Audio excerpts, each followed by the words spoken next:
উপজেলায় রাতের অন্ধকারে লোহার পুল চুরি, কর্তৃপক্ষের নীরব ভূমিকা।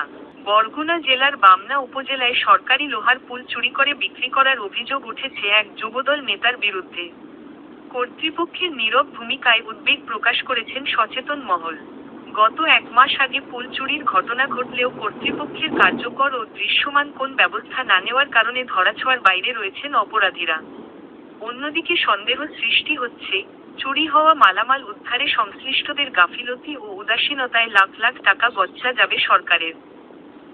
জানা গেছে, বাংলাদেশ কৃষি উন্নয়ন কর্পোরেশনের বিএডিসি ঠিকাদার ওয়াটারপাস স্ট্রাকচার কালভার্ট নির্মাণ কাজ শুরুর আগে পুরান লোহার পুল ভেঙে সংশ্লিষ্ট কর্তৃপক্ষে না বুঝিয়ে রাতের অন্ধকারে চুরি করে বিক্রি করে দেয়। এই ঘটনা নিয়ে রীতিমতো হইচই পড়ে গেলে সংবাদকর্মীরা পেশাগত দায়িত্ব পালন এবং তথ্য সংগ্রহ করতে যান। এ বিষয়ে উপজেলা ইঞ্জিনিয়ারকে অবগত করলে তিনি এই ঘটনার সত্যতা স্বীকার করে বলেন, লোহার পুল চুরির তথ্য জানাজানির পর রিয়াদ চৌধুরী নামের এক ব্যক্তি ফোন দিয়েছিল। সে বলেছে চুরির বিষয়ে থানায় জিডি হয়েছে। এরপর এই বিষয়টি মৌখিকভাবে উপজেলা নির্বাহী কর্মকর্তাকে জানানো হয়েছে।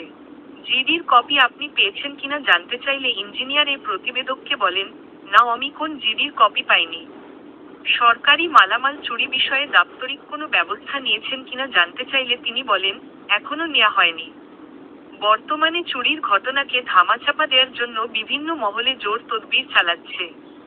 তথ্য সংগ্রহ করতে যাওয়ার কারণে ঠিকাদার নামধারী বামনা উপজেলা যুবদলের সিনিয়র যুগ্ম আহ্বায়ক মো. রিয়াদ চৌধুরী ক্ষুব্ধ হয়ে 3 জুন 2025 মঙ্গলবার তার দলবল নিয়ে সিনিয়র সাংবাদিক জসিম মেহেদীকে অকথ্য ভাষায় গালিগালাজ সহ চোখ উঠিয়ে হাত পা ভেঙে মেরে ফেলার হুমকি দেন। এই ঘটনায় বামনা থানায় একটি সাধারণ ডায়েরি করা হয়েছে, যার নং 105। এই ঘটনায় বামনার সাধারণ মানুষের মধ্যে ব্যাপক চাঞ্চল্যের সৃষ্টি হয়েছে। একজন যুবদল নেতার এমন কর্মকাণ্ডে দলের ভাবমূর্তি ক্ষুণ্ণ হয়েছে বলে মনে করছেন অনেকে। রিয়াদ চৌধুরীর বিরুদ্ধে চেক জালিয়াতির মাধ্যমে অর্থ আত্মসাতের অভিযোগও রয়েছে। উল্লেখ্য, উক্ত সংবাদের তথ্য সংগ্রহ ও আগে পড়ে পুল চুরির ঘটনায় কোন জিডি হয়নি। জিডি করার জন্য এখনো থানায় ঘুরছেন বলে জানা গেছে। এলাকাবাসী জানিয়েছেন, পতিত স্বৈরাচারী সরকারের পতনের পর যুবদলের দলীয় পদবি ব্যবহার করে ক্ষমতার অপব্যবহার শুরু করেন। বর্তমানে বামনা উপজেলা যুবদলের সিনিয়র যুগ্ম আহ্বায়ক রিয়াদ চৌধুরী চাঁদাবাজি ও আধিপত্য বিস্তার করে বেপরোয়া হয়ে উঠেছেন। এই যুবদল নেতার অত্যাচারে উপজেলাবাসী অতিষ্ঠ হয়ে পড়েছেন। তার বিরুদ্ধে এসব কৃতকর্ম নিয়ে অভিযোগ উঠলেও সংশ্লিষ্ট কর্তৃপক্ষের নীরব ভূমিকায় সে আরও বেপরোয়া।